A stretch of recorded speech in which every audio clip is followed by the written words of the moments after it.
Coming up, Steven Weber joins Illeana in just a minute. Welcome to Popcorn Talk, featuring movie discussion, news, and interviews. Popcorn Talk. We talk movies. And now, it's the I Blame Dennis Hopper podcast, starring Illeana Douglas. Eavesdrop with Illeana as she interviews Hollywood's most prominent players about filmmaking, acting, and what really happens on the set of your favorite flicks and TV shows. Hello, everyone. Welcome to the I Blame Dennis Hopper podcast. I am Illeana Douglas. Wait a minute, Tamara Berg, you do not look like yourself. What? I have a co-host today, my first co-host ever on the podcast, Matt Oswald. Yes, Tamara has a restraining order against today's guest, so Yes. she could not be here. So she couldn't be here. She's not with And us. you stepped but I'm in. excited to be here. Yeah, I'm the George Gobel of podcasts. Yes. When you need a last-minute fill-in, Love it. you call me, because George Gobel was that way. He would literally sit next to his phone, probably in North Hollywood, waiting for Wait. the Carson show to call. Yeah. And say, hey, Burt Reynolds can't make it, you know? Tony Randall and Letterman. Tony Randall is stuck on the 405. Can you make it here in 10 minutes? Yeah, sure. Matt is my secret weapon on the show. You were my secret booker. You I always am. suggesting people. I think you're a great interviewer because you're so thank you. calm and it's very conversational. And Yeah. and so whenever I have my little actor friends or whatever, I always say, you should do Illeana's podcast because she's just so good. Well, and thank I think you. it's, Well, I appreciate it. I love talking to people, and I like you being my co-host. Maybe I'm lonely. I just like to talk. I used to have It's only 10 days into 2018, okay? Give us Yes, some time, all right? gee Wait till whiz. the dog days of summer come, then you'll get really, really hard up for some, co-hosts. We were talking about we always have a topic, and we must talk about your dislike of downsizing, and I love it. It's one of my favorite movies of the year. I think it could be worse than anything Ed Wood has done. If Ed Wood and Tommy Wiseau fucked and had a movie, it would be down. Can I say fuck on podcast? Is Yeah, that okay? you can. If they You fucked can. and had a movie, it would be downsizing. Okay, that's how bad this film is. I- It misses every note, every idea, every plot point is just wrong. The love affair between Matt Damon and I forget her name is so horribly Hung Chow, I think is her just name. bad. It's like I love it. It's like that movie Avalanche with Mia Farrow and that guy, Rock Hudson. Remember that love affair? That's how bad it is, There's a great 70s movie called Avalanche, and it has a love affair between Rock Hudson and Mia Farrow, and it's so awful. And it reminded me of that. Just the chemistry was so off. So you didn't. I didn't like it because I didn't like the idea that anybody would possibly want to be shrunken down to the size of like a Mr. Bill. I know, And I just just be bought- there's I no just bought point it. there's no point to any of it, and the idea is bought it. I well, loved if they it. get shrunk down we have a smaller carbon footprint. Meanwhile, you're at the mercy of normal sized people for the rest of your life. You live in this ant farm where people just Well, loom over Alexander you staring Payne down. is There's no our next point to guest, anyone. so that means- Alex, hi. Sideways. I loved it. The chemistry, but Well, I liked it. Have you seen Phantom Thread? still awful film. Awful. Oh my God, you didn't like that one either? I think P.T. Anderson just likes being in a room with Daniel Day-Lewis and pointing the camera at him and just like while he shaves or just like, checks his messages on his phone. Like he literally just, it's just all just standing around in that, what's that haute couture? I just can't get into it. It's so boring. I binge watched The Crown over the winter holiday. And so Yes. after going through that, I'm just all haute coutured out. I can't do anymore. Okay. 3 Billboards. I have not seen it. I did not get a screener. That's how committed I am to the Hollywood industry. If I don't get a free screener, I will not support your work. I'm sorry. Yeah, it Hollywood. comes down to that. Yeah. 3 Billboards. You liked it though, didn't you? I loved it. Again, Was it deserving of winning a Golden Globe? I was surprised that it won a Golden Globe, but aren't the Yeah. Golden Globes sort of going back to Pia Zadora? I think they're. I think they just want a trend. I think that the Golden Globes' idea is not to make the best films of the year. They just want people to talk about them, and it's all about buzz and stuff. So that's where they love like throwing these curveballs every once in a while. Do you miss not having reviewers like a Roger Ebert or? I really do. Yeah, I Because do we're stuck too. with people like Rex Reed and people, Why couldn't Rex Reed have had something crowing inside of his jaw? Oh no. Why did it have to be Roger Ebert, I loved Raw Dream. I love Gene Simmons. I on Someone YouTube, thoughtful somebody was nice enough to upload a lot of those old Siskel and Eberts onto YouTube, and I watch them all the time. Me too. They're so good, and I I love the reviews because they're so intelligent and thoughtful, and they're convincing. I'll like, okay, Yeah. I kind of, and I miss reviewers like that. I agree. And also, when people used to pass away, they would actually write incredibly thoughtful obituaries about their work and their contributions. Yeah. And I that's what I loved about having a thoughtful discussion. I like those too because Siskel and Ebert never had a dog in the fight. They just were totally They were so passionate. and they did not play favorites. They didn't like. I mean, you can always, if you go to Rotten Tomatoes now, you can tell which of the reviewers are just ass kissing, celebrities, and just the ones who love to go to those what are they called? Those like Which one? Film festivals? no, you know when films have like a big like they bring all the press like Oh, a Palm Springs. junket. Yeah, they just Yes. there's some you can just tell the ones who just live for the junkets. And they just go and then whatever the movies tell them to write, they'll write, and it's I personally used to live for the junkets. But 'cause you they'd- worked there. That was a different. You weren't writing reviews. They You were don't there do them because you had anymore. you had an Now actual. they do the two-for thing. I resent when they put 2 stars. They force 2 stars to be interviewed at the same time. Oh, and that's the Notting Hill thing where they have a star in a room and they just have Yeah. press people walk in and ask them the same Right. question for 12 straight hours. Right. So like Julia Roberts will be solo, but then if you're anywhere underneath Julia, then they force you Yeah. to be interviewed, and whoever is sort of funnier or louder gets the most airtime.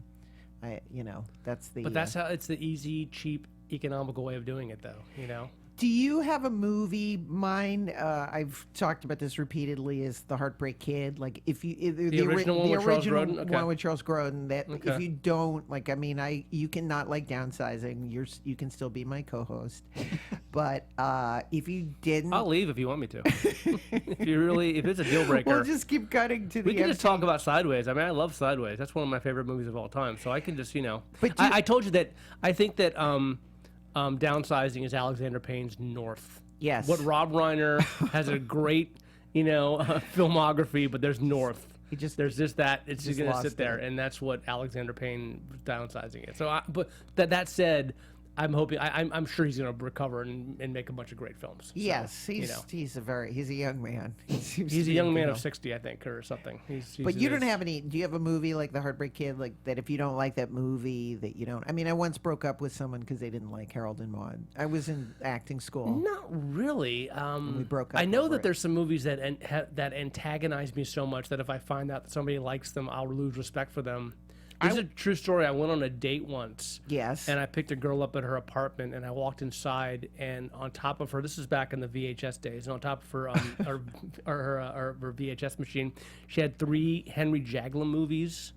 Oh, that's not good. And I was so turned off by that even though she was super hot, I just couldn't get it. I couldn't get past it. I love it. And not only did she have the 3 Henry Jag, but they were like positioned in this like artsy kind of like like she was proud of that, the fact that she owned 3 VHS copies of like, and she was showing them off to the world. I'm like, no, we can't do this. So it never went anywhere. It's funny you say that because I remember you're right. In the old days, you'd go see people's, you'd really judge them by the books they had, and if they had too many self-help books, that was a problem. But now it's you judge. Then in the 80s, you judge them by their VHS. Now you judge them by what's on their Netflix queue. I guess that's what you. Oh, you're right. That's probably a thing people do. Yeah.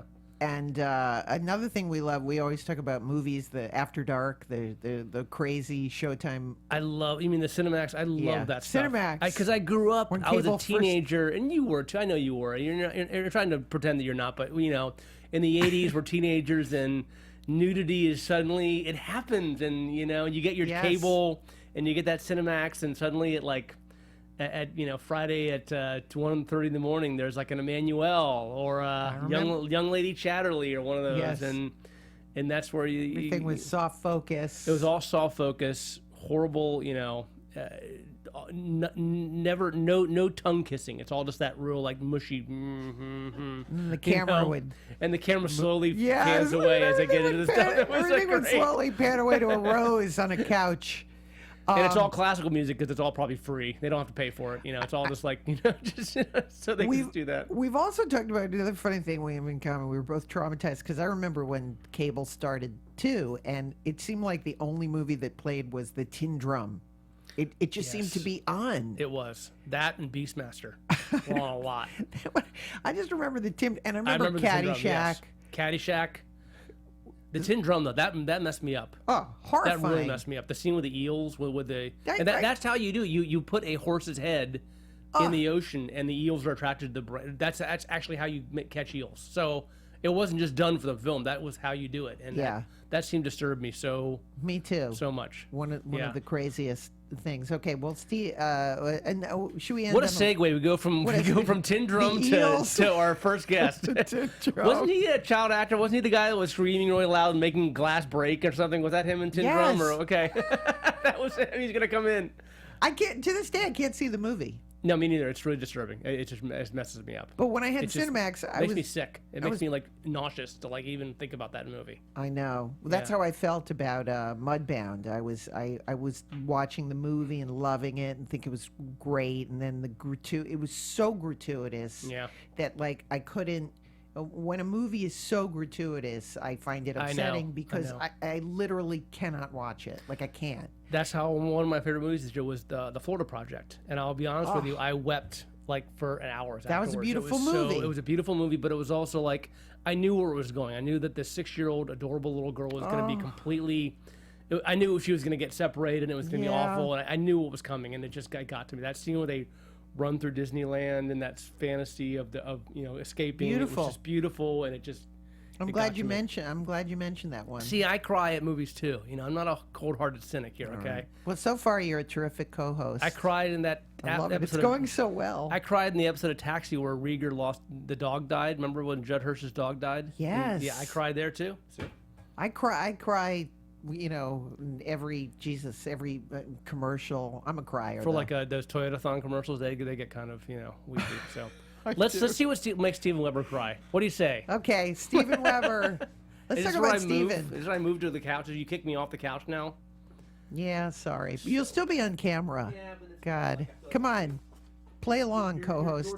You're going to remember the great Steven Weber from, of course, his hit series Wings. He was in Chasing Life. We were both in that television show, NCIS New Orleans. He was, of course, on the fantastic Aaron Sorkin show, Studio 60 on the Sunset Strip.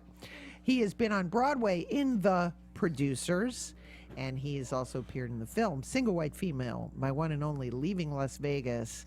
And he wrote a movie, which I saw, which was called Clubland for Showtime, which starred Alan Alda and Brad Garrett, and we're going to talk about that and so many more things. But oh my God, I don't know where to begin. Please welcome Steven Weber. I hope you're not thrown by our co-host here. In fact, Matt and I go back a long time. I appeared several times on his legendary show, Puddin'. That's right. Which was, I mean, I'm sorry, it's not in production, but it was the most psychotic, amazing show that, Robin Williams was on it, Michael McKean. Yep. Who else? Of course, Eddie Pepitone. Eddie Pepitone starred in it. We had Thomas Lennon and just. And you were the eponymous Puddin'. Yes, I ate my little pudding cup quietly in my office break room, and Eddie just came in and I love it. I know. Ruined the day. Yes. every single. It was a daily Webster's, which is a hard thing to pull off. So daily. Yeah, it was hard. I didn't know you did it on every day. It was. That's not easy to do. Yeah, and Steven was my first big coup guest. Aw. Yeah, I was. You were. Yeah.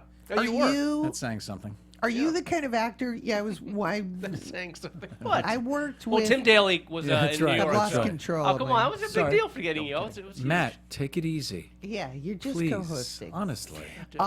When I worked with Christopher Walken, I said to him, how do you choose like what movie you do? And he said, I do everything I'm offered. Yeah.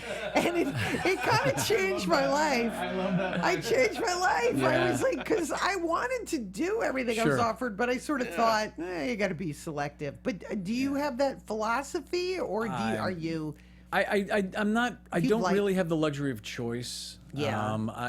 I've been really. I'm very grateful for the longevity that I've enjoyed. Yeah. I've been doing it for 35 years or so plus. It's amazing. And I've never really been able to choose things. Look, you could be spiritual and say, well, the projects choose me, and if that's true, then then the projects, some of the projects that have chosen me, really should be kicked in the nuts because some were pretty bad.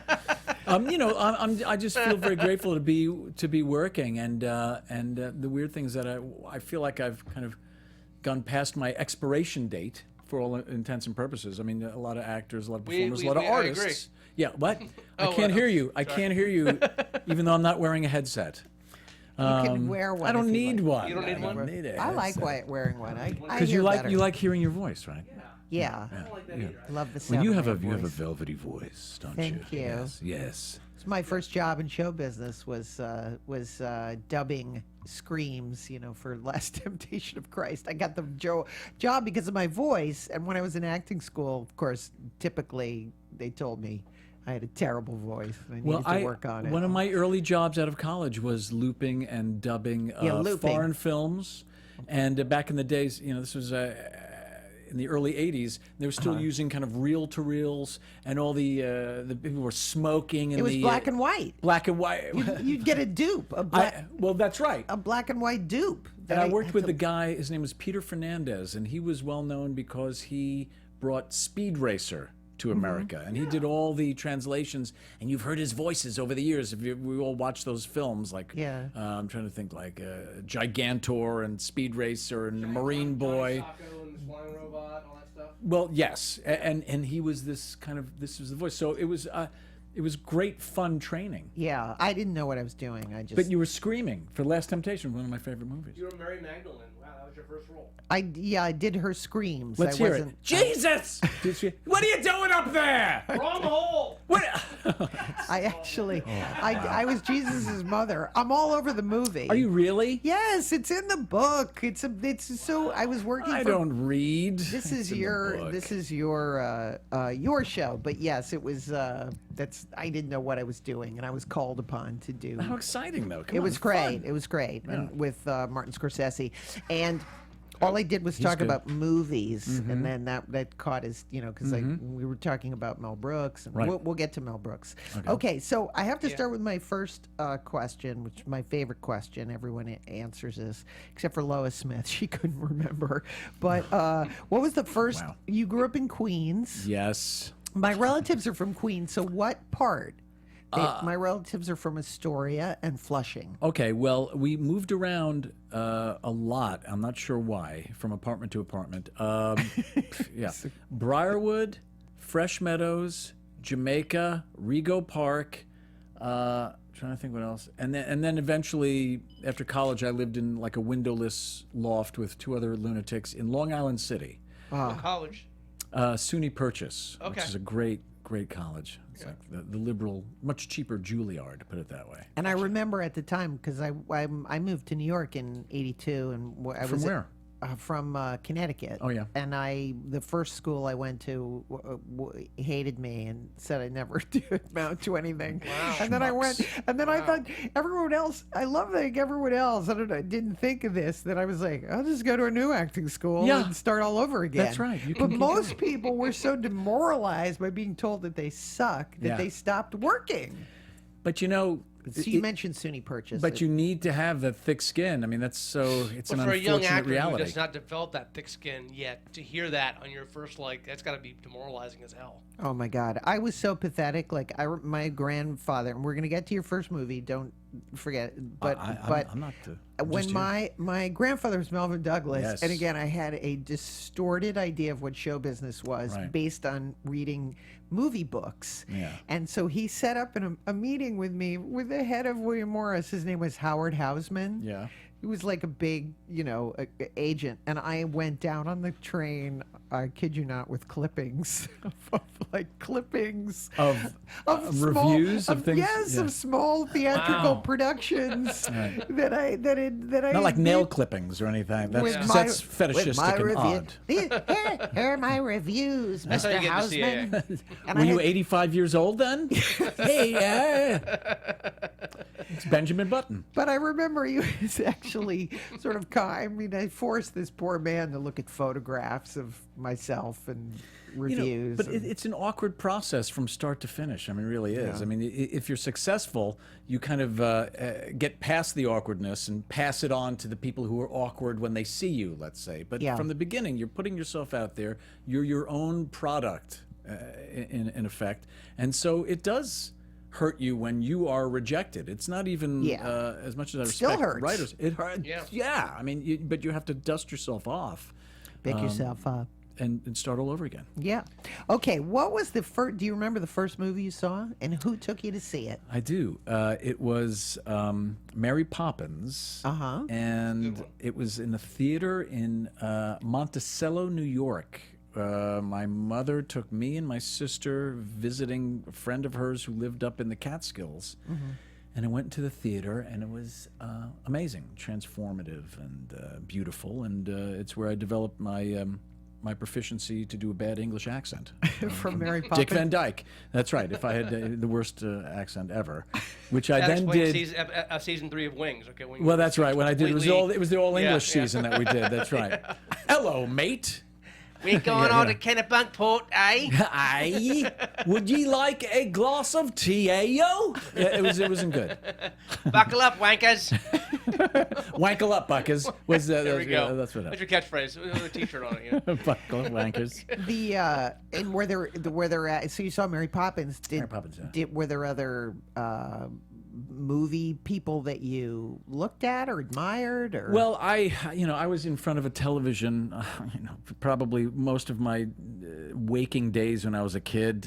you mentioned Chuck McCann, which Chuck is McCann, which yeah. is a Far Out Space Nuts. Far Out Space Nuts. Well, that was I later love that on. I got that reference, by the way. Isn't that awesome? In the 60s, you are wonderful. Yeah, I just All love that. This is me time now, okay? Sorry, Sorry, this is great. You have your so forum. few chances in my life when I can brag about it. I feel Same like this here. is Like, you know. be like me. I feel like I'm on a road trip with like my 2 ex-boyfriends. Let's do I that. do sort of Let's like I'm make already that on a happen. show. We're probably available. Let's go to Pancake's house. Okay, go ahead. Now you. That's terrible. I watched a lot of television in the 60s. I grew up in New York, and a lot of TV consisted of repeats from Yes. the 50s. Yes. And plus, there was talk still about- that hangover Sorry. from the 50s of that live television aesthetic. Yes. I was watching, Romper Room, and there was another guy named Sandy Becker and Chuck McCann and Sonny Fox, and these people who were the kind of inventors, in a way, of modern television. It was live. It was they spoke to the crew. They broke the fourth wall. Soupy did, sales, yeah. that type of thing. Yeah.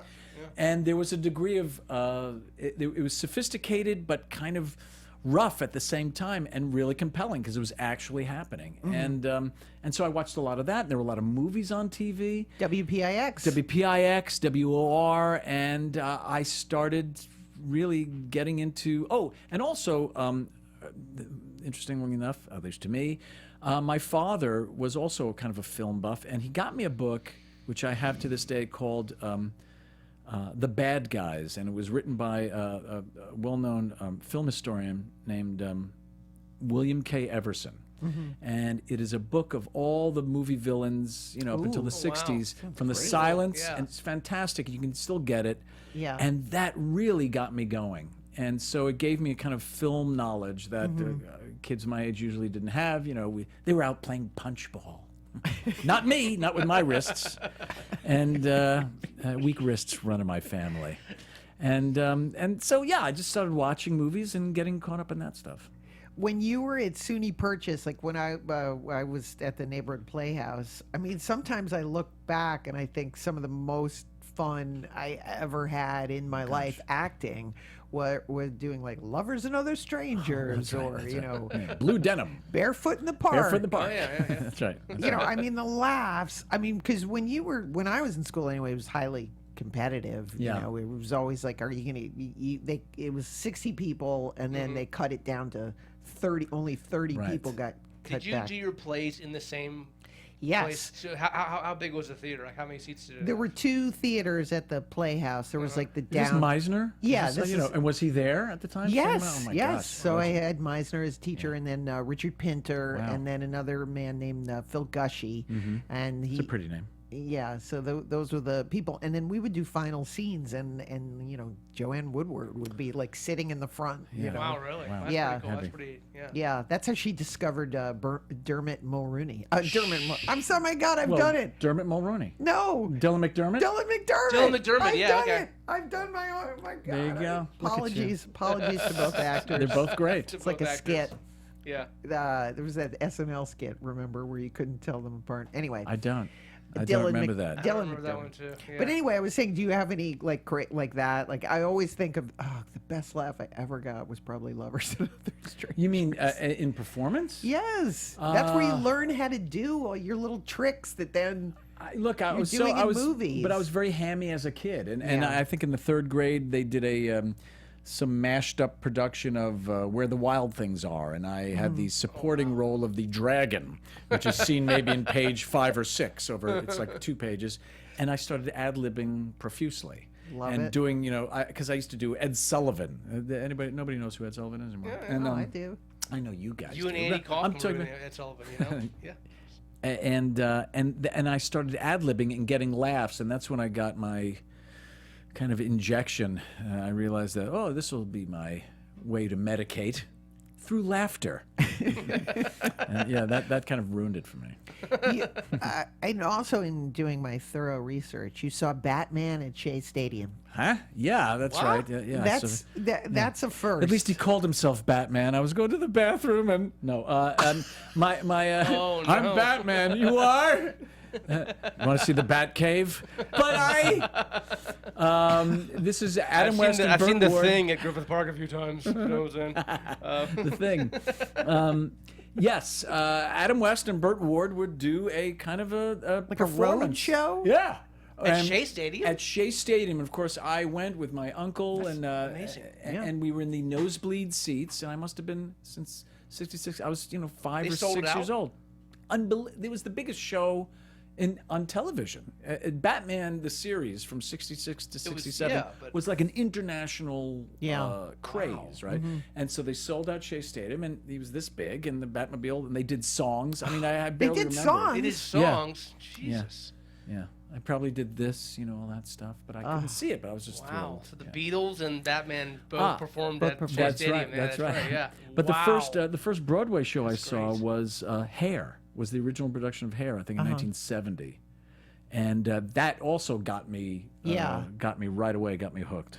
Well, you were in New York. Yeah, my grandfather, that was always like my treat. I made this understanding that rich people went to the theater. I Right. went to the movies which is so funny because my grandfather was in the movies. Right. But I went to the movies in Queens with my grandmother. We used to go to the RKO Keith. Does that ring a bell Yeah, at sure. all? And then I'd go to the theater with my with my grandfather. We go. I'd always want to see a musical. You just said theater. Yeah. And I don't recall you ever playing kind of like one of these characters where you would be. No, That would be fantastic. I That's what you used need to do. in acting. That's what I mean. In acting school, I would play. I would always get cast as like sophisticated, Ring Round the Moon. And, Fantastic. Contessa, or well, if you're out there listening, I think all of Ring us. Round the Moon. I think we've discovered we have a show. We could and do Design for Living. We could do we that go. show. Loved his. Oh, I really got into Noel Coward. Well, I did a production of that at Williamstown with You Marissa did? Tomei and Campbell Scott, and it's a great That sounds play. fun. Wow. We Tell me about accidentally that. solved it. Well, tell you about that. sounds really good. Williamstown Theater is a fantastic. I never got in summer theater. Williamstown. You can now. Just say, hey, you got anything? I want to be in. It's fantastic. I always thought it was very exclusive. I mean, it's not like they take anybody, but I mean, it's a great summer theater, which used to be a kind of an American institution. Obviously, there are still some summer theaters, but it's not the way it was. That was so Illeana. much a part of. I mean, that when you were an Actors actor, you dreamed of getting to be in Williamstown again. But I'm sure your grandfather did summer. Did summer stock? He had to have. He did some summer stock. He did in those days. They actually did traveling road shows. The 40s. And they would do a show for a year. Oh, Jesus. You know, we were talking to Lois Smith, and her first show was called "Time Out for Ginger." It wasn't even like a great, you know, it was like a comedy with my grandfather, but it ran for a year. It's like disciplining your pet poodle. Get it? Time Out for Ginger. That's what that's about. Jesus. You know, help at all. I'm sort of off here. I'm not a theater guy, so I'm just letting you guys That's right. handle this thing. You know. Okay. The great unwashed Matt Osborne. I'm just waiting for the wings to get here. Yeah, you it's know, got Yeah, you get your I was solid. like watching all 7 seasons all last night, like devouring this thing and writing notes. And the other thing I think is interesting. You touched on it before. Both your father and your grandfather were theatrical agents. That's right. Were they agents like Broadway Danny Rose, or were they successful agents? They were arguably successful, and they hovered perilously close to Broadway Danny Rose. They were not as low rent by any great means. film. A great film. But I was privy to that world, which is decidedly kind of shabby sometimes until you get on stage. Yeah, that's the whole. I guess the whole irony, the paradox of theater. It's crappy backstage, and the acts that he had fairly successful comedians who walked around their dressing room with their guts hanging out and drinking and smoking and cursing. It was fucking horrible. And then they would put one guy put a girdle on, put his tux on, get his drink, go out on stage, and it was unbelievable. It was, and people, they worked at the Copa, they did all these clubs and everything, so it had that kind of sheen to it. But backstage was the Broadway Danny Rose feel, and it was weird, but they were fairly successful. My grandfather managed Gleason and Rickles at the beginnings of their careers, and then for some reason let them go. And the thing is that, and you think, what the fuck? Wow. But on the other hand, considering where my grandfather came from, he was an orphan in Harlem at the turn of the 20th century. He fell in with gangsters. He went to prison, and then logical next step is he became an agent. So I don't think he could help these people beyond right temperament for that job. Right. Yeah. And then my father, his son, followed.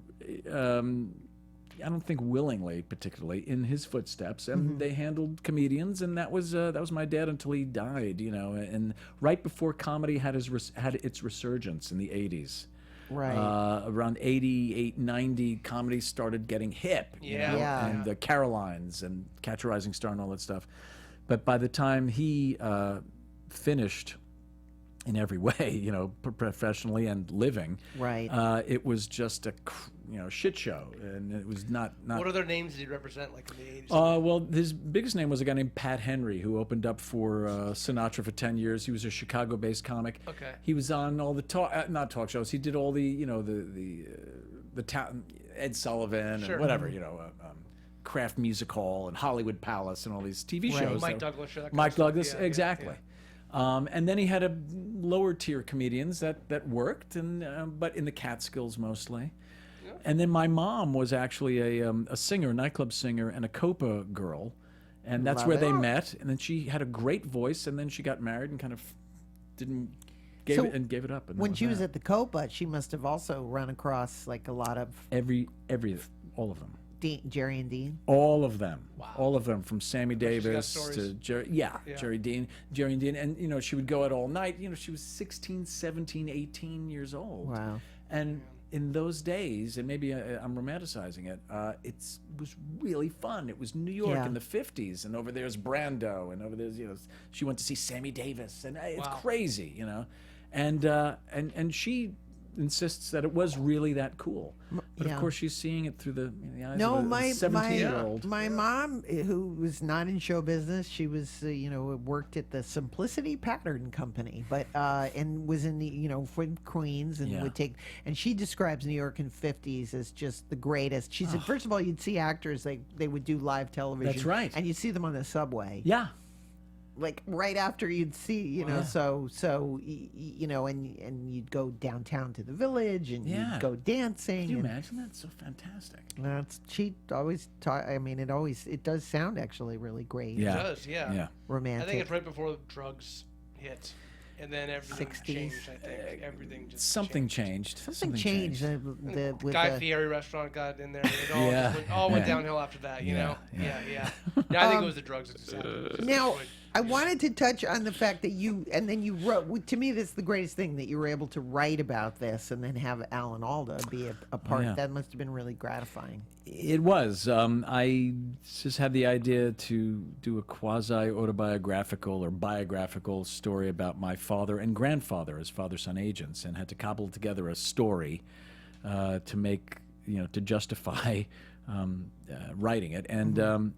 And it was great, yeah. And oddly, Alan Alda came aboard as my grandfather, and then I played my father. That's and incredible. It was good, and it was a Alda, good man, that's film. great. Yeah, that's it was great. directed by Saul Rubinek, who's a wonderful actor and a really Oh, gifted yeah, director. Saul yeah. Rubinek. Yeah, Saul from Rubinek. Unforgiven, yeah. Oh, Okay. fantastic Yeah. actor, So good. And Brad Garrett was in it, and actually Dustin Hoffman's daughter was in it. She had a small role in it. And this was during the days when cable wasn't cool, and so they allowed schmucks like me to, hey, okay, I could get a movie made on Showtime. Could not do it now. I'm not going to put that out there. I can do it now. Of course you can. I'm going to do it now. Matt Oswald's story. Just runs to the brick wall and just run down, Burbank Boulevard. Any surprises working with Alan Alda? How does he like to work? He was very intense. He was both incredibly, for lack of a better word, organized and also open. I mean, he could improvise, and he was sort of a consummate actor in a way, and didn't walk around with any kind of haughtiness or anything like that. He really threw himself into the role, even to the point of shaving his head and applying liver spots on his scalp to approximate an old Jew. And because, as we know, that's what they have under there. Under What do they under call those chicken big stock hats. in Jewish? Schmaltz. Schmaltz. Is I learned chicken that today. fat. Oh, there we That's go. right. Okay. Yes. For all you non-Jews out there, and Which I'm I have sure just there's a few of them. purchased. Which I've. Schmaltz? Yes, Yeah. I For all you purchased it. goys watching Popcorn Because I am Talk, perfecting, because as everyone knows, I am perfecting my matzo ball soup until it's good enough for Mel Brooks and Carl Reiner. Yeah. I'm almost there. You're probably there. You're very hard on yourself. Yeah. Okay, it's probably delicious. Well, I got in a Well, lot of. Steven has worked with Mel, so he can get it too. I He know. can probably get it. I can work something out there, I can you work know. it out. Oh my God! Yes, it's all coming together. It's all coming together. We've mentioned working with Mel Brooks, both in the theater and in films. Yes. I did a movie called Dracula Dead and Loving It. I remember that movie. Not it's not the worst of his films. It's Right. certainly not the best of them, but there are moments in it that are pretty goddamn good. Yeah. And of course, I'd work with him even if it meant unblocking his toilet, and which he had me do in lieu of pay. And I went and auditioned for him, and of course I ended up talking to him and telling him my background and everything. Yeah. And I think I mostly won him over, not from my acting, but just from being so adoring of him. But Yeah. not that that's what he was about. And I got a chance to listen to him and Harvey Korman and Wow. I love Harvey Korman. Yeah, Okay. and Bancroft was in it, and so I Wow. met her, and I taught her to do a cricket sound. It goes like this. Let's hear.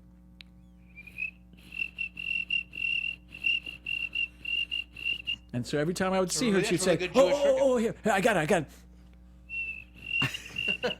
So that's what I got, and I couldn't believe it. That's great. Yeah, and they kind of became friendly, and he was Uncle Mel, and me and Amy Yazbek sat at his feet and listened to his stuff, and he was Sure. Oh. But also, as I'm sure you could attest, having worked with great directors, Yeah. they're all human beings too. So there are moments Yes. when my icon would do something that was really kind of startling, which in Mel's case, if something wasn't right, he'd fucking lose his temper. Yeah. Hey, what the fuck, and suddenly, okay, this doesn't fit, this doesn't compute with my idea of who he is. Right. But at the end of the day, it just made it a more full. I had a fuller understanding of this man, and the burden of him having been, called the funniest man in the world for much of the 20th century. It's exactly. kind of burdensome. It's I mean, can you imagine that? People expecting you to be this certain thing, but he was great and very friendly. And then some years later, I had the opportunity to audition for the replacement cast of the producers, and going in to replace Matthew Broderick. And that's awesome. and I went in, and I was the last person they saw. I had a cold sore. I had a cold. I was a fucking mess. And I managed to cut. I didn't want to say anything about that little thing on your lips today, but yeah, okay. I call it a cold sore. It's something else. I'll tell you about that in the third hour. It's called the North Hollywood flu. I can actually, like one of those potato batteries, I could run a small, like a light bulb off it if I. What's the matter, Illeana? Are you Okay. repulsed? You get a Yes. spork and like kind of spray it off like it's you getting- do with your This skin is tags, not. you This know? is not the talking normal about tone films. of the show. We did not want to go Films, there. We did not want to Mel go there. Brooks auditioning. But I sang and Back on track. I did it and I got the job. It was great. And That was the first time you ever sang like on stage or something? no, I had done a musical out here in L.A. I'd done a production of Hair at the Wadsworth, and did that. Did you do the Treat Williams part? He did. I was Burger. That's right. I was yeah. Burger. Yeah. Okay, you did that. That's right. Yeah. Wow, good job. Yeah. Thank you. Sam Harris was in it, and it was quite great. So I started singing. How long after you auditioned did they let you know? I can't even imagine the It was in the terror. cab coming back. Oh, Yeah, my I God. swear to God, it was unbelievable. I Holy got the shit. job. I was in the cab going back to my hotel, kind of in shock. It's kind of after you do that, it's like expelling this yeah. unbelievable energy. So like your clothes are wet, you're out of your mind with fatigue because everything went into that moment. Yeah. And then I got the call on my flip phone. Wow. Were you? Are you a awesome. good auditioner? I think I'm terrible. I not kind very of good. got. Been in some stuff though. I've got good.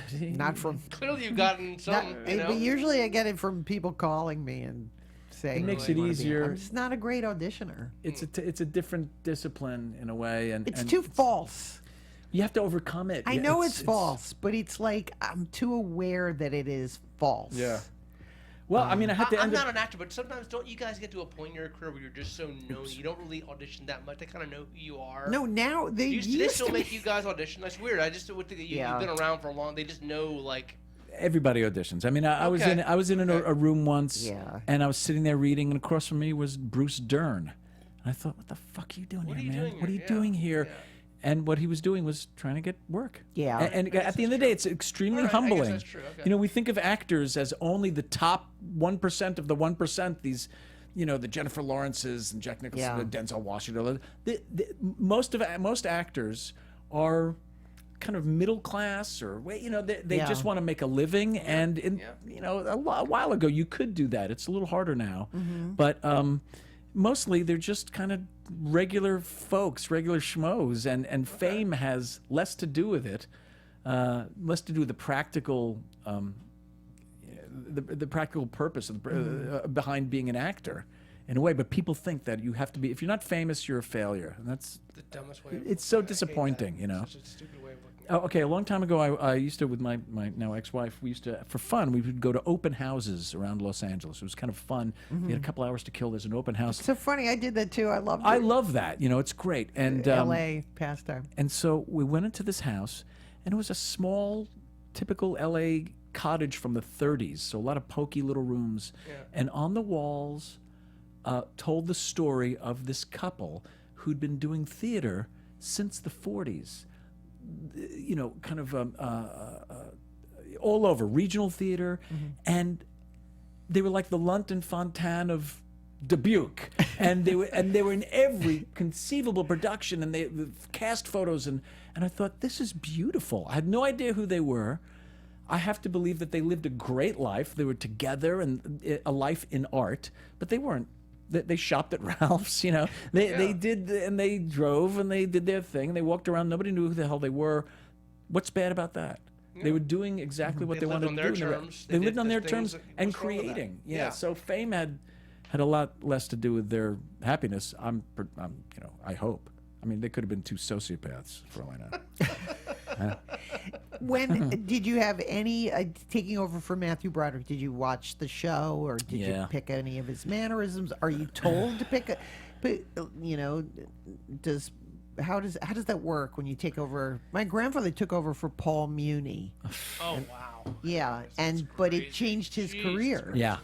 Because it was the life-changing moment, and that's what changed his career. What show did he take over? Inherit the Wind. Oh my God! And he took over, and it changed his career because But Pete was your so grandfather good. was already an established movie star. No, but this was in the 50s. The 50s. But he had to start all over again. He moved back to New York, and the movie business had collapsed. Yeah, and, that's right. And he moved back to New York, and this was his big break, was taking over for Paul Muni. Oh, that must have been incredible. Yeah, and then Paul Muni actually had to. In those days, everything seemed so serious. You know? Paul Muni, when he got better, came back. Oh, I see. And they did a handoff like on stage. Wow. Okay, that's interesting because they sort of wanted to do that with me and the actor who took over for Nathan Lane, Henry. Oh God, he'll kill me. An English actor, a great English actor. When we took over for Nathan Lane and Matthew Broderick. And I'm sorry, Henry. I love you. I just can't think of it. I'm tired. It's weird taking over. And indeed, I did watch it a lot and got it down. And I ended up doing kind of I have a weird relationship with that show because I don't think I was very good in it. And the thing is that show was so popular and people were so on fire that you could have put a bowl of manure on stage and people would have been laughing and screaming and applauding. And essentially, that's kind of what they got in a way. I mean, we did every step, we did every joke, but thinking about it now, I wasn't doing my interpretation of it, and you're not supposed to do it, really. You're supposed to follow the rules. That's what people want. But it wasn't me. I'm not Matthew Broderick. I don't possess his genius. So you felt like you were doing like a Matthew Broderick kind of, all your mannerisms and your kind of set up punchlines were all kind of based off what he did. Well, not yes. what Steven Weber did. Okay. Yes, but Okay. you have to do it like And that. they wanted that. You need to look. Right. It's a musical, and you know it's such a technical exercise. It was so incredible to do. You had to be precise, and of course there were nights when I either forgot lines or forgot lyrics, or you forget your steps in a fucking dance. You know, I can't dance, and so it was tough. It was satisfying. I did it for about 10 months in a way, and it was long time. It was a long time, and I got dance-related injuries. I was so proud. I got shin splits. Yes. Yes. Arrived. And but it was weird and tough, and Broadway's odd and beautiful and fantastic and weird, and again, it's got that grimy side. It's got this. Yeah. And I was an asshole back then. You know, I'm a much better guy than I was. I was just kind of like I don't know. I didn't understand what the hell I was doing. Yeah. Like if I could go back. How many times a day that we say that? If I could go back, man, I would know what to do. I would know how to enjoy it. I would know what not to do, certainly. But Was that the last time you did a Broadway? talk about it. But I know what you mean. I went and saw The Little Foxes. It's a play in New York this last summer. You know, Laura Linney, and I went because McKeon's in it. And it was so good. Then I go backstage, and this backstage is just awful. Oh, man. Like, it's just people walking Tiny. around with their shirts off. And Broadway dressing shitty, rooms are and the dressing notoriously rooms- Mike gabby, was- kind of crappy. Mike McKeon is sharing his dressing room with like 3 people. That's right. It's just, you know. But you know what? That's part of the It's charm. charm, though, yeah. Yeah. There's a humility about it yeah, that it is. in a way I was wanted to allude to in the whole theater aesthetic. New York, it's a little bit old world. It's a little bit, I don't want to say seedy, but there's something really kind of Very smart tactile and yeah. you know, and kind of blue collar about it. Oddly Yeah. enough, you know, Yeah. it's. And you know, we have this idea of, you know, Melvin Douglas with a top hat. Hello, everyone. You know, and it's that, but backstage, it's you Theater have is grips it's a and you have. union you know, town. It's like that's Teamsters, right. and That's it's right, very man. Union, like, you know, just yeah. It's a That's great what I felt. melding. I just of thought, because I'd never been backstage at a Broadway, I thought it'd be much grander and more, but no, it's No just way, like man. It's very Small basic. little dressing Yeah. Yeah, rooms. yeah. And absolutely. Have you done nothing. Broadway? I've never done Broadway. I've done off Broadway. Yeah. I've been Playwrights Horizon. Yeah, and that's Manhattan great Theater too. Club. And Those are great theaters. it's amazing. Yeah. And I loved it. I mean, I'd love to do Broadway. God. And I get excited even like going to see someone and just going to backstage. I mean, the you know? first one of the first Broadway gigs I had was understudying in this play called The Real Thing. Jeremy Irons was in it. The Tom Stoppard. Yeah. And so as an understudy, you had to call in. These are before phones, so you call in, half an hour, everybody's healthy, okay, you can go back home, right? Because I lived in Queens, so I would take the subway in and I would come in. But part of the thrill was, even though I knew I wasn't going to go on, was coming to the show after everybody had gone in to the theater and walking around the theater district and hearing in the relative quiet all the signs light up. And It's kind of cool. It's so cool. I was there. I was finally where I always wanted to be. When you understudied, did they let you? Eventually, I did go on. Okay. Yeah, I did go on, and yeah. A friend of mine understudied this play called Blackbird. Yeah. With Michelle Williams. Yeah. Gritty, brutal. Yeah. But she never got on because I think Michelle wanted to prove to herself that she just did the entire run. I mean, look. But that's just I don't know. You just it is what it is. P.S. Being an understudy is a hard job and it's a paying job. Yeah. And you take it, man. Yeah. You just do it. It's part of the built-in humility. If you're not being told no, then you get a job and you're being paid shit, and that job you have to wait and look at somebody who's on stage and that's what you want. I mean, it's part of So does the actor you earn it kind of. Like the actor that you're understudying for, does he kind of come to you and say, "Hey, this Thursday, I'm going to give you a shot"? Is that how it works, kind of? Or they I just mean, tell you the day that of the never happened show, to or- me, but I've Really? heard stories. Well, I know that Patrick Stewart's very good about that. I've heard that when he does plays, he always lets his understudies. That's he'll- nice. He'll give him a couple days to say, "Hey, listen, next Yeah. Thursday, I'm thinking I'm going to have a little flu bug." Yeah, So, I would you never know. do that. I would he never did do it all that. the time. Yeah. No, it's never. all mine. Mine, all mine. That's the name of my book. Mine, all mine. Mine. That's the name here. Yeah. I love But it. But so when you did the study, did you know you were going to do it, or was it like that morning they said, "Hey"? Yes, so-and-so's- because the actor who I was understudying was going to leave, so they do what they call a put-in rehearsal. Oh dear. And a put-in rehearsal Oh, is dear. that day, you know in advance, and you. But the thing is that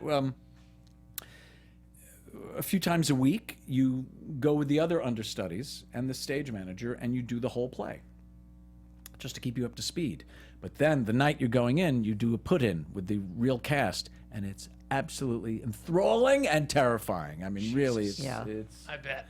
Wow. Because It's you're tough. on the sidelines with the clipboard for like months, and then That's suddenly it. you're That's in. it. You're in. And you You're got to in. perform, man. and you do it. Wow. It's amazing. It's fun. So I want to talk a little bit chills. about some of the movies you've been in. Come over here, you. Kidding. This is a very chilly podcast. I like it. Illeana.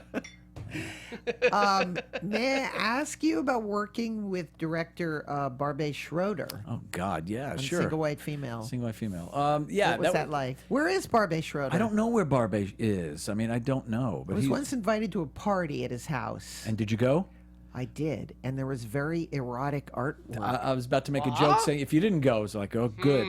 No, he had Maybe the he's kind out of of the country for a reason. you We know didn't what I'm have iPhones back in those dear. days, That's so my right. friend, we dear. were like secretly, we took pictures with an actual Yeah. camera because I said people. There were my recollection. There was like, I don't know, a man who was like half ram and half something else. A lot of okay. erotic art. he definitely had that whole kind of Euro was aesthetic, chic, yeah. smoking a cigarette like this. Why don't you take off your shoes and let me drink schmaltz out of them? Okay, Barbie, yes. I can smoke using my nipple.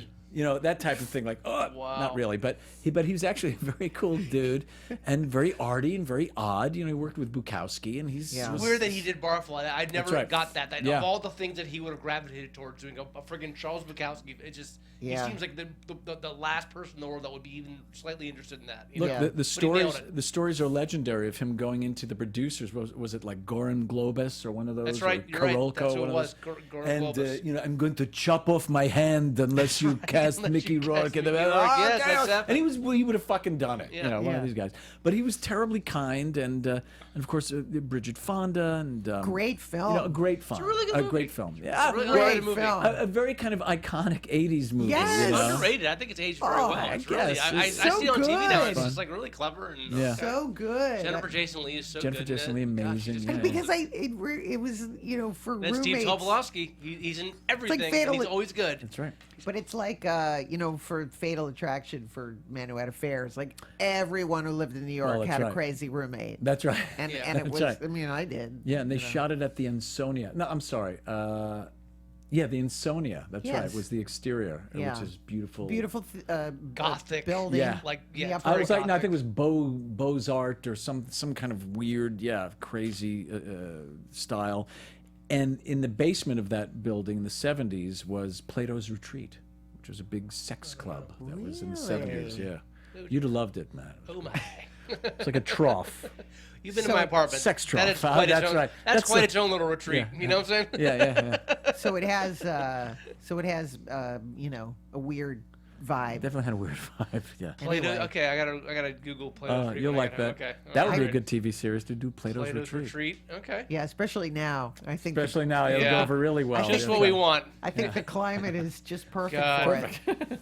I want to have a Lenny letter written about me. Yeah. I don't- Another, I'm going to get to Wings, but I want to ask it about another movie you're in, which is a wonderful movie with Patrick Stewart. You mentioned That's Jeffrey. Right. Jeffrey. That was my gay summer, I like to say. Well, we're going to talk 1995. about your transgender. Oh, yeah, that's right. Run Yes. on the Comedians. comedians. Yeah, I was the one that brought that up because you forgot. I That was forgot. so good, dude. I was But like, then I whoa. remembered. It came out of nowhere. I was like, okay. So let's segue from so let's do Jeffrey. Okay. Was that the first time you played a gay character? Yeah, and it was of all the projects was fairly gritty in a way. It was just we kind of went right for it, and it was really fun, and Brian Batt was in it, and Patrick Stewart and. Michael T. Weiss played my lover, and it was fantastic. I mean, it was a great time. Paul Rudnick, of course, wrote So the screenplay. funny. Genius. And Did you ever see I'm going to interrupt you. Go. Did you ever see I Hate Hamlet? Paul Rudnick. No, but I mean, there's a story about that too with Evan Yeah. Handler. Because that's what this is the heart of when I'm in New York. I'm going to acting school. We're scraping pennies together to go to plays. Yeah. And my roommate at the time, Stephen Rogers, and we were actually literally guessing when we bought tickets for when the lead guy was going to go insane, Nicole right. Williamson. Nicole Williamson, that's right. Because everybody knew he was insane. And yeah. we missed it by one Damn day. it. We had the matinee performance Yeah. after Nicole Williamson went insane Went and insane. attacked Evan Handler, yeah. and Gregory Peck. Well, I don't know people the story forget. at all. Okay. Gregory Nicole Peck. Williamson Gregory attacked- Peck was in the audience when this happened. Okay, so this was a play about. it. I got here. Watch this. There we go. I'm gonna rest. Hope you're sitting down. You rest, baby. Watch This this. is my one-man show on Hold on. the. I gotta warm up. Ha. Hey. Okay, here we go. So. Are you a Plato's Retreat cosplayer? Well, What the hell? here's Okay. my cue face. Nicole Williamson. Yeah, thanks. Kills, attacks. Well, what happens? He plays the ghost in this play. He plays the ghost of John Barrymore, and this I think young actor rents this New York apartment, this garret, and of course, the ghost comes. But Nicole Williamson was a terrible alcoholic and had a lot of problems. In fact, he was in the production of The Real Thing when I took over. He had taken over too. He was fine, but he was weird and a little detached. Anyway, who isn't? But on stage he was ad-libbing and not in a fun way. And Evan Handler is this great actor and very, he does the work. And he was beginning to fear for his safety on stage, and the actor was becoming abusive to him, and he made complaints, but they weren't really listened to. And they, of course, had a sword fighting scene, and Nicole Williamson hit him with this sword. I mean, obviously the points were dulled, but you can still bash somebody, hit him on the head, and Evan said, "Fuck it, that's it. I'm off." Walked off stage, and it was huge incident in New York City. Walked off stage and out of the theater. Gone. And Gregory Peck was in the audience, and that night, and again, it was one of the insular things of being in New York. It was like the cover of the Post. that's right, and that's the right. Cover of Yeah, the it was Daily huge. News. What year would this happen? What year did this? 80s maybe? 80s. Wow. 80 But, something? and we had the matinee. Oh, so We- you missed it we by. were so Oh upset. man. And the reason we missed it was because he was friends with Katie Huffman, who was in Will Rogers. Sure. And She so, was in the producers too, yeah. Yes. so he had seen Will Rogers, Yeah. and that's why we missed that night, because we were aficionados of people going insane. We had a great track record. We saw the guy from The Dresser, Tom Courtney. He went insane? Yeah, he went insane. He started yelling at his co-star during The Dresser. Oh, my God. He told her to go back. Like, she came on early to try to save him, and he said, "Go back, I've forgotten my lines." Oh, and gee. she was standing there, and she just looked at the audience and went, Oh, boy. Help me. okay. And then he started yelling at us, Anyway, I digress. I interrupted you. I had to get in I Hate Hamlet because it's such a funny story. That's fat. I'm glad you told me that story. That's great. It's I'm gonna go home one and of Google Look it up. that now. It's my definitely I'm gonna go home and Google that now. lookupable, Yeah. It's between that and then the guy who had a heart attack during the On the Waterfront play. Those are my two I favorite don't know that. stories. I don't know that. Because I later worked with him. His name was Jerry Grayson. I know Jerry. Jerry Grayson was in Clubland, the movie that I did. You're kidding No, me. Jerry Grayson played the head of the Copa. Rest in peace, Jerry. Oh, sorry. Sweet guy. Yeah, He good had a guy. heart attack during a performance. They did I think we can call it ill-fated. Penelope Ann Miller and oh God, now I'm losing his name. Ron Eldard. Ron Eldard. Oh, yeah. was in On the Waterfront with this guy Jerry Grayson. Jerry Grayson, I'm sorry to laugh, on stage had a heart attack, and boom, and they actually had to say, "Is there a doctor in the house?" my And God. people laughed, but no, he had a heart attack on stage. It's like Dick Shawn died on right. stage. Dick right? Shawn did, Under yeah. But he came back. newspapers. Yeah. And he did Clubland. No, and no. then- Well, and I did a play with him. Wait, Dick Shawn? No, not Jerry Grayson. Jerry Grayson. Yeah, that's right. No, yeah, that's right. Yeah, Dick Shawn died.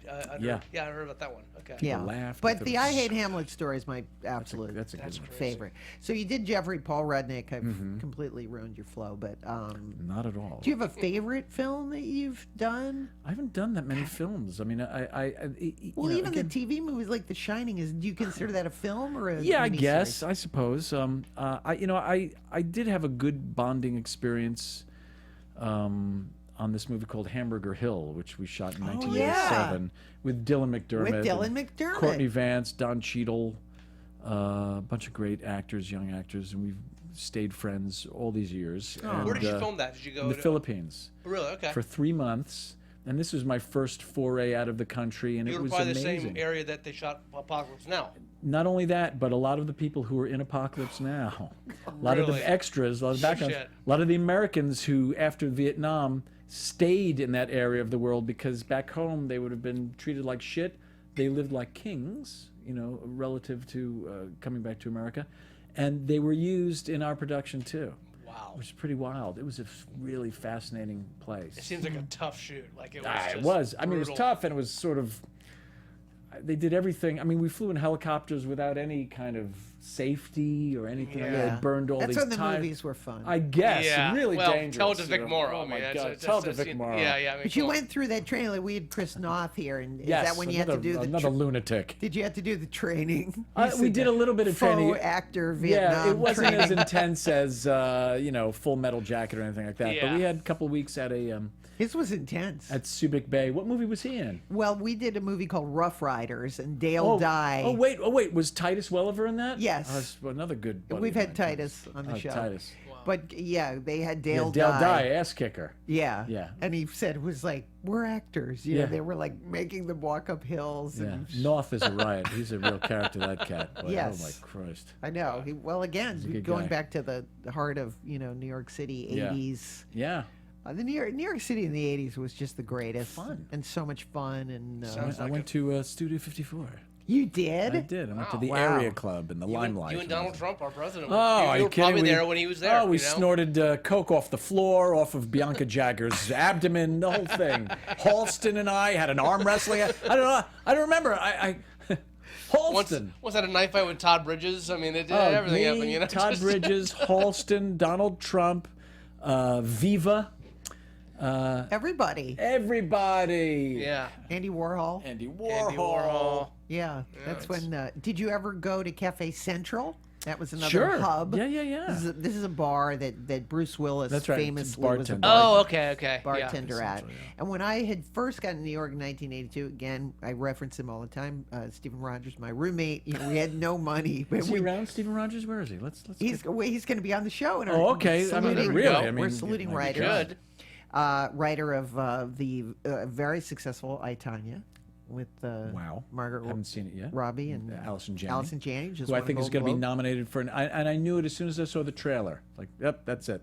Yeah, she should get nominated every year. Anyway. Yeah, But she did everything right. First of all, she's beloved. She's on Yes. this top show. Yeah. She's wearing a respirator, smoking a Yeah. cigarette. Nomination. Just cursing at You're everybody, in. That's calling it. everyone an asshole. Did It's it just all exactly right. how Yeah, you, kicking people. That's Oh what my you God. do. That's how you do That's it. it. They were Stephen and Allison. That's why I went to the Playhouse, because Stephen was my roommate, and I Yeah. was at this other horrible acting school where they hated me, and Allison and Stephen were at the Playhouse. Yeah. They were like, you should go be at the Playhouse. So With Sandy Meisner. So with Meisner, that was terrible. He never had a good thing to say about. Did you ever vote? You know, again, I laughed. People were literally afraid to act bet. before Meisner. I'm sure. And I was like, I would sure. always go because I was like, well, you gotta learn, you know. But he said, he once said the meanest thing he ever said to me, and that's why God. I want to know what people have said to you. He once said, I was doing a scene. It was, I believe, the play William Inge, The Loss of Roses, with this actor, Craig Mathers, and he said that it was so bad that it was like watching a concert pianist play a concerto, and then halfway through the concerto realize he'd forgotten to lift the lid of the piano. Wow. That's how brother. That's how he It's a described it. Wow. And I mean, you know, and I mean, a bad Yelp I review. remember going home and like seriously, and Stephen was my roommate. Like I really was like, I'm gonna have to kill myself. Yeah. Yeah. Like I'm so humiliated. Like that's the criticism. Did you ever have criticism? Of You said course. you need a thick skin. Yeah, but I mean, it's terrible. Look, one of the reasons why Season I got 7 off of Wings, let me tell you. Well, look, look. Wow. What you were I've thinking. endured a lot of criticism, you know, and one of the reasons why I was off Twitter for so long was because I was getting affected by what people thought. Yeah. And really, it's a big heckle chamber, you know, and it's what it is. And you know, people feel free to say the most offensive things to you, things that they would never say to your face. But look, if you're an actor, you're putting yourself out there, and you become an object of derision almost immediately. Yeah. And so, yeah, I've had all sorts of horrible things said about me, some true, but mostly not. And it's just kind of it's pretty awful. But the whole thing about these acting teachers, too, is that they, especially the famous ones, Bobby Lewis and Stella Adler, they were characters unto themselves. You know, they weren't necessarily there to train actors. That's how they made their living. That was their show, in a way. Yeah, that was their podcast. What was the Meisner technique? What is that like the same as method? No, Or is it it's. like- I mean, what is that? I don't It's know such how a that is. lengthy, long, really fascinating discussion. But if It's all related to that Stanislavski actor yeah, it studio started thing. with the group theater and That's Harold right. Clurman. And Stanislavski and Stella Adler went to Russia, and she came back from Russia and told Strasberg, "You're doing it all wrong," Yeah. and that created a split. And so Meisner went off on his way. The Actors Studio went their way, and Stella Stella Adler, Adler that's right. went her way. Yeah. And so you have, but these minds created what we now know as modern acting. Yeah. You know, which is Marlon Brando, that's right. Montgomery Clift Yeah. and James Dean. Yeah. In a sense, they really, and this is what I've heard from Dennis Hopper, and Yeah. Dennis Hopper learned from James Dean, and you know, you can trace, you know, James Franco to James Dean. You know, you can change. Russell Crowe is Brando. You know, That's right. you can kind of make a map. Wow. And in Montgomery Clift, you could say, well, he's sort of like Jay Gyllenhaal. I That's mean, right. I almost feel as if you could make you know, those, in my opinion, and certainly amazing women. I mean, Eva Marie Saint Unbelievable. In- Shelley Winters. on the waterfront. Oh, Shelley Winters is so good. Piper Laurie. You know, amazing actors. the big change in Marilyn Monroe. That's right. That's Going from like, you know, which is tragic, like going from 50s How to Marry a Millionaire to suddenly the Misfits. The Misfits, yeah, exactly. Yeah. You know, and you see that today with people going from something very fluffy. Well, how dare they try to change their image? And so it is fascinating. But to encapsulate what Meisner said is listening and answering in a moment-to-moment way, living within your given circumstances, which is a great thing for life. Yeah. Don't anticipate the future moment and don't think about the past Right. moment, which is so hard. You're doing So a hard play. to do. That's You right. do a play and you're like, oh, that didn't go over well. Yeah. And then Yeah. you miss 10 beats Right. because you're thinking, why didn't I get a laugh on that? I got such a good laugh on that. And so what I thought was so great about it was so life-changing was this idea of living in the moment. And you would have these hyper intense acting sessions where you really were in the moment, and then you carried it through to your life for kind of a long time. Like you'd go to the bakery and get a coffee and a donut, and you'd be like, hello. you were in the moment. I'm in the moment. Yeah. And okay. so it's that's my ignorance is being present, basically. But listening. they're all of a Robert Duvall's Jeff Goldblum is like the Right. poster child for Meisner, I think. Okay. So he Dan has a great Keaton. book called On Acting, Sanford Meisner, and that's my favorite book. But look, the Uta Hagen and Herbert Berghoff and Bobby Lewis, and I mean, there are all sorts of great teachers out there now, but they all have their kind of genesis in the Stanislavski in a way. So Yeah. that's kind of the method, but that's a general term. Well, I'm curious, talking about the present, I'm curious about you. When you do the producers every night, weeks and weeks and weeks, and one night you deliver the same line that it's got a laugh and for whatever reason it just does not get a laugh, Yeah. does that completely throw you off as an actor? I don't Does think it go completely totally- messes or but you're aware of it. You're and aware of you like adjust. why is the audience not getting that? I mean, the thing is that I absolutely agree with what you're saying about how if something doesn't happen, then you're kind of out of the moment, but you're never out of the moment. That's always where you are. And if the other actor's listening, then he sees or she sees that Right. you're, and You're supposed to be helping. because you're on a play is a train that's moving. It ain't stopping, no matter fucking what. I mean, of course you could. We have to leave the theater. There's a bomb scare, whatever it is. But if somebody makes a mistake, generally you don't stop and call for a line. You just kind of keep going and figuring it out. If you miss a step, and that actually is very galvanizing. Everybody, if something happens, everybody, even in the audience, senses it. And that's incredible. And then afterwards you think, wow, that was insane. That was so enlightening. And, there's something amazing. As opposed to like doing a film or TV, you can stop. And that, that has its charms and its advantages. But that's why there's something to theater that is really immediate and very live and in every sense. And that's why I'm a big, I guess, snob about it. Not that I see that much theater. I really don't. in LA, I mean, Well, there's viable theater in LA. it's hard to find. You gotta you gotta look for it. You gotta dig for it. You gotta park. Whereas in You gotta New York, park, I know. New York or Boston, Chicago, know. Atlanta, you have they're great theater hubs. Right. San Francisco and there's great regional theaters, but it's really hard out here. I don't know why. It's spread out. It's hard to find. That's it. It never people really took. often people don't think about like what am I going to do tonight, and usually going to see live theater is like on the bottom. That's right. It isn't a thing that people think about doing. Look, So you have to, Angels in like- America started out here. Yeah. Amazing theater began. I'm out doing a play this year with a friend of mine, one act play, and we're looking at theaters now, and she's really into the whole theater thing, and she's It's helping expensive. me. It's weird. But she really wants to do it, and so I'm learning about theater a Yeah. little bit more. I think it's a thing that I just haven't been looked into much. So it's an experience. So we're looking at theaters, the small theaters and stuff like the Matrix on. Yeah, Matrix. The Matrix. Yeah. All Is it these great. Sepulveda, or is She that- wants is to that go the there. same That looks, actor? I saw Brian Cox do a play Yeah, there so- a long time ago. Yeah. So good. Oh, look, I saw Don St. Cheadle. Nicholas. I saw him do a production of The Blood Knot at a small theater, Ethel Fugard, Oh The man. Blood Knot on the tiny theater in Santa Monica, and it was him, another great actor. Nobody was in the fucking audience, man. Oh, that's too bad. It was unbelievable too. What was Brian happening Cox. on stage? Who the fuck would not want to see him? Yeah. Well, when you're in New York, fascinating, if you haven't, it's sort of part of the conversation. Yeah. You have to have seen like all the plays that Yeah. are going. Again, it's on the top of your list. When in Yes. LA, it ain't. just I'm not, sorry. yeah. It's just not. And which is too bad because there's some great theater out here. Yeah. All right, we're running out of time. No, we're not. Yeah, we are. We're running Not out of leaving. time. I'm supposed to hang up a 10-minute sign somewhere up there. That's Yeah, okay. thanks. Don't worry about I it. want to make sure to get Let's hit to Studio 60 Okay. on the Sunset Strip. Yeah, Aaron Sorkin. And Aaron Sorkin, and that was such a great show. I mean, obviously, it must have been a disappointment because when you are involved with something that really is meaty and Yeah.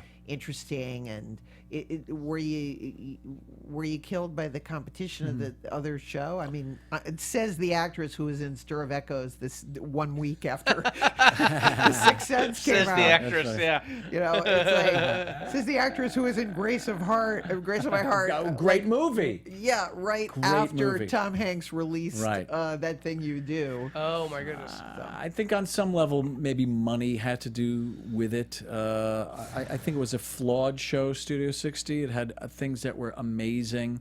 I also think the critics were just gunning for it. They wanted to hurt Aaron in some way after the mega success of West Wing. It was like, and I kept saying, it's like waiting for a baby to be born. And and then the baby's born. You're saying, "Why can't you speak? Why can't you talk? What's the matter? You're a failure. You stink." Wow. I can't understand what you're saying. So they went for it immediately. There were some things, I guess, wrong, arguably, that could have been figured out in the next season had it been given the next season. I think it was a really 30 Rock expensive show. stole some of its thunder too, because it did the same, Only on a a different level. But and Matt, it was, only on the most superficial level. I agree, but I'm just saying it stole. Studio 60, 30 Rock. There's both numbers in it. It's both about TV. Yeah, okay. There's a fucking dozen. Yeah. I'm on NCIS New Orleans, and then it's in NCIS New York and Chicago and LA and Dubuque and whatever. You could have, you can have all those shows. Excuse me for getting so angry at you, but you make me so fucking mad sometimes. Great on You NCIS make me Dubuque, by the way, livid. okay? Okay. This can't What? go on in your show. They should do. They haven't done. You don't want to badmouth. I'm gonna blow my top in a second. I'm sorry. You don't want to badmouth Aaron Sorkin in front of Steven, okay? You want to do that, okay? Well, that's true. Another, I won't bring up Molly's game in that you way. let Illeana say Another- she's gonna knock you into next week. another show that I really love that just couldn't find its footing. The comedians, Billy Crystal and Josh. Oh, that's Gad. right. Yeah. Oh, yeah, good show. I have my own theories about it, but I like the Okay. idea of it. I thought you were great. Well, thanks. Yes, I The played. transgender. great. No, You're I so probably funny. wouldn't or shouldn't have been cast for that nowadays. Why? Well, because there are good transgender actors. Transgender, exactly. Yeah. You looked very pretty. I did. Yeah. I thought I you looked did- like wouldn't go that far. Streisand meets kind That's of Ward good. Bond. Was that the first time you ever had to dress up like a woman? No, I'd done drag a number of times Oh, on these. okay. On these. Sorry. I'm wearing an IUD. He was in a production of Bosom Buddies on Broadway, and but I've him done- and Chip Scolari. I've done a bunch of benefits Yes. with. Jason Alexander and I did a number from Sugar, where we were both in drag, and then I once did a Sarah Palin drag number in some show. Oh. But That's your it's thing. my thing. Well, it's not my kidding. thing. I'm kidding. But if every man on the earth wore heels for a week, Yeah. there'd be no more war. I love it. Wow. Okay, That's- they'd be like, that holy caused shit. I have Silence. that tattooed on my lower back. So That brought silence Men to would the room. say, Latin. "Oh, that's so okay. Never mind. Sorry." Where did they get your shoes? Oh, probably from the Matt Oswald Big and Tall Man. Yeah, from my closet. There we go. They were, Gigantic women's heels, yeah. shoes. Did you Yeah, fall at all, or did you ever? No, because as I just said, had you been listening, Josh Gad didn't I'd like been push you doing this- over at one time? No, Yeah. no. He couldn't. He's short-limbed. He's like He 4 foot couldn't 7. push, couldn't He reach me. Yeah, exactly. Couldn't reach you. I'm losing control. Is there anything you'd like to get to? This is so sad. I could do this forever. That's hilarious. I feel like know. we're on a road I'd like trip. to get to. Well, should I give my credits? Let's see. My current No, things. no, I'm whatever. working What's on his headshot Mom. with the tuxedo? What's Oh, where's you're on that Mom. from? You're working on Mom right That's now. that from? That's from Jeffrey. Yeah. Okay, Yeah. okay. I was like, NCIS Broadway. That'd be funny. I'm going to solve a crime just after I do this time step. Doing that, I'm doing Ballers with The Rock. Wow. Doing 13 Reasons Why, which is a Do you laugh talk? fest. You don't talk about acting with him, or you're dressing up as transgender. I certainly don't talk about dressing up with him, but No. who knows what's in his locker Yes, or his rocker. his. 'Cause he's The Rock. Oh my God. See what I did? There we go. That was a good one. It really was. Over my head.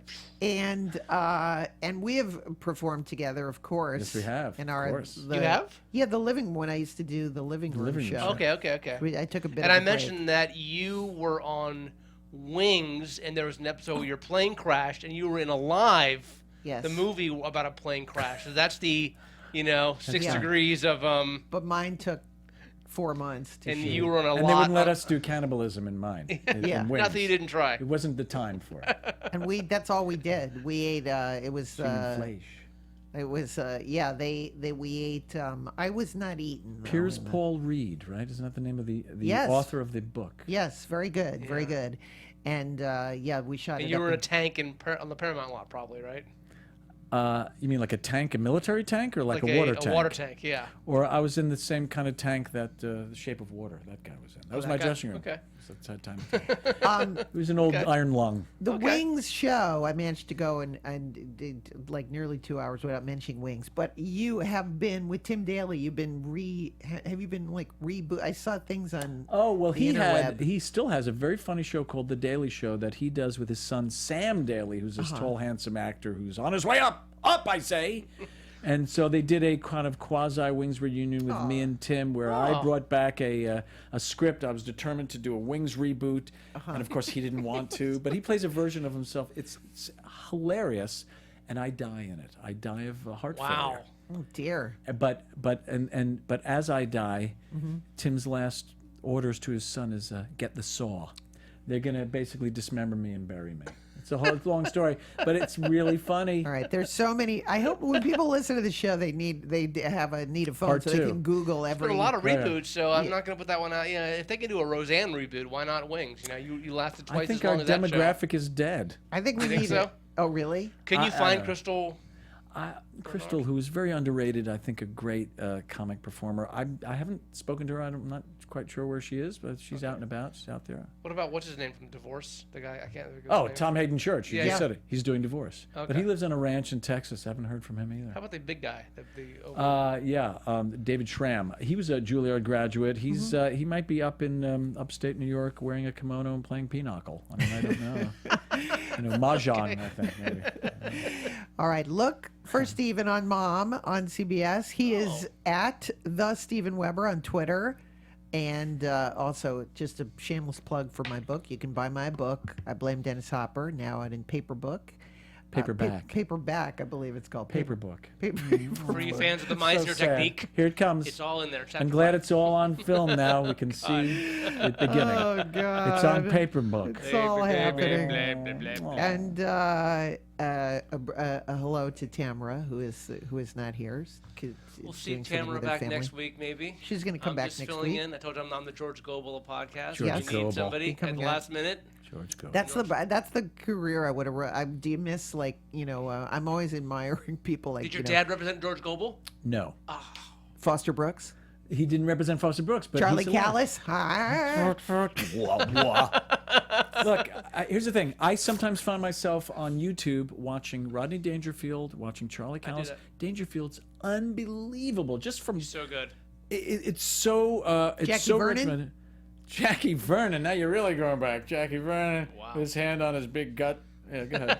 I know like them all. that. Jackie Vernon. Jackie Vernon. I know. That's my childhood. Was Wow, like yeah. because I was with my grandparents and I Jackie was like Vernon. you. I would Was only. he a Ed Sullivan performance? Yeah, Oh, no. Okay, yeah. okay. That's what I thought. That's Part why of I his act was he would actually take a rubber band and put it around so his eyes awful. and be like an Asian Yeah, person. it was you know? so That bad. was- it was- So bad. That's what comedy was like. You said before the 80s. Wow. Yeah, That's wow. what comedy But you know, but was. now I watch. I was even watching Some Like It Hot Yeah. a few weeks ago, and it's fantastic. It more than holds up. It's a great movie, but because of the atmosphere we're in, Yeah. I was saying, wow, Tony Curtis is a fuckface. He's terrible. I mean, his character. He's just kind of using women. And Marilyn Monroe is this broken woman who's an alcoholic, and she's Yeah. addicted to bad men. And I was like, oh my God, this is terrible. Anyway. The basis of all good films. Matt Oswald, thank you so much for being my pleasure. You were a fantastic Sitting over here in co-host. the little brick nook, Thank you. enjoying this Thank you. fascinating Paperbook brick nook. conversation. Paper Yeah. book. And as I always like to end the show, everyone's life is like a movie with a beginning, a middle, and an end. And this is the end of our podcast. Thank you, everyone. That's ridiculous. The fuck is that? What the hell was that? What did I do? Have a great day, everyone. Thank you. From producers Maria Menounos, Kevin Undergaro, Phil Svitek, and the entire Popcorn Talk Network, we would like to thank you for tuning in. For questions or comments, be sure to visit popcorntalk.com. I'm Sir Richard Wentworth, and this has been a presentation of the Popcorn Talk Network. The views expressed herein are those of the hosts only and do not necessarily reflect the views of the Popcorn Talk Network or its owners or principals.